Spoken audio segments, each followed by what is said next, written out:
तर झी 24 तासनं उघडकीस आणलेल्या पुण्यातील जमीन गैरव्यवहाराच्या प्रकरणामध्ये पार्थ पवार यांना वाचवण्यासाठी सरकारचे प्रयत्न सुरू आहेत का अशी चर्चा आता रंगली आहे। राज्याच्या मुद्रांक महानिरीक्षकांच्या निर्णयाविरोधात थेट हायकोर्टामध्ये दाद मागण्याऐवजी आता शासन म्हणजेच महसूल मंत्र्यांकडे अपील करण्याची तरतूद करणारं महत्त्वपूर्ण विधेयक विधानसभेत शुक्रवारी मंजूर करण्यात आलं। त्यामुळे पुण्यातील जमीन गैरव्यवहाराच्या प्रकरणामध्ये अडचणीत आलेल्या पार्थ पवार यांच्या अमेडिया कंपनीला वाचवण्यासाठी राज्य सरकार प्रयत्न करतंय अशी चर्चा आहे। पार्थ पवार यांच्या कंपनीला 21 कोटी रुपये मुद्रांक शुल्क भरण्याची नोटीस सहनिबंधकांनी बजावली असून या प्रकरणामध्ये आता मुद्रांक महानिरीक्षकांनी निर्णय दिल्यावर महसूल मंत्र्यांकडे अपील दाखल करण्याची मुभा मिळाली आहे।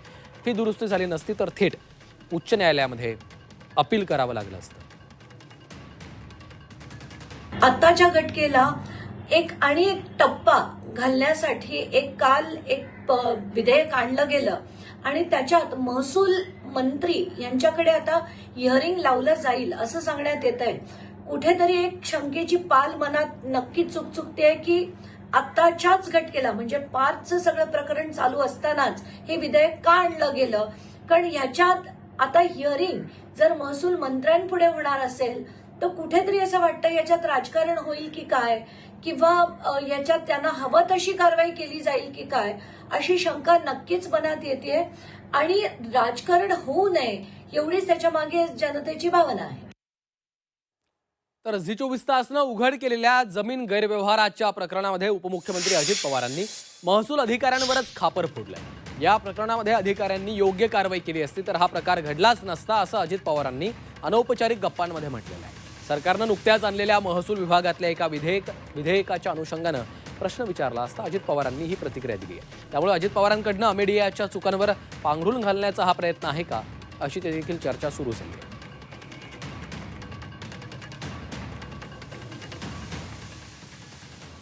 व्यवहार होत असताना अधिकाऱ्यांनी कागदपत्र पडताळणी करणं गरजेचं होतं। चुकीच्या बाबी असल्याचं लक्षात आल्यानंतर भूमिका घेणं देखील अपेक्षित होतं। अधिकाऱ्यांकडनं कारवाई झाली असती तर पुढचा प्रकार घडलाच नसता। अनौपचारिक गप्पांमध्ये उपमुख्यमंत्री अजित पवारांनी हे वक्तव्य केलंय।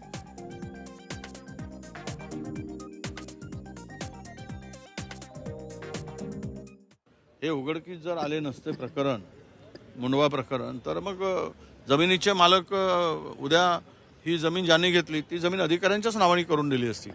त्यामुळे ते अधिकारीच दोषी आहेत। दादांचं म्हणणं बरोबर नाही, ते चूक कोणाचं आहे ते आता ते चौकशी सुरू आहे। चौकशी अंती ते समिती निर्माण केलेलं समिती जे रिपोर्ट देईल त्याप्रमाणे होईल।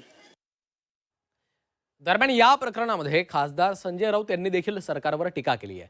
पार्थ पवार यांच्या प्रपोजल विरोधात बोलण्याची कुणाची हिंमत आहे का असा सवाल राऊतांनी विचारलाय। भ्रष्टाचारांना वाचवण्यासाठी सोपे रस्ते निर्माण केले जात आहेत असा गंभीर आरोपही राऊतांनी केलाय।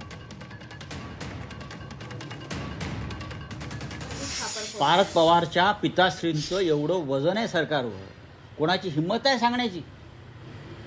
कोणाची हिंमत आहे का? जय शहाला कोण मार्गदर्शन करण्याची कोणाची हिंमत आहे का? सांगा ना। जय शहा सांगेल तेच कर, तसं पार्थ पवार सांगतील तेच कर। पार्थ पवार एखादं प्रपोजल घेऊन आलेले आहेत, कोणाची हिंमत आहे महसूल खात्यामध्ये, प्रशासनामध्ये? जय शहाने एखादी गोष्ट सांगितली अमित शहाच्या चिरंजीवाने, कोणाची हिंमत आहे? पाकिस्तान बरोबर सामना खेळला ना देशाच्या विरोध असताना, जय शहाची इच्छा होती। तसंच आहे बघा, आता फार रंगसफेदी करू नये अजित पवारांनी। गुन्हा केलेला आपल्या पुत्रानं आणि हे हायकोर्टानं सांगितलंय, यांना का दूर ठेवलाय का? आता सामोरे जा।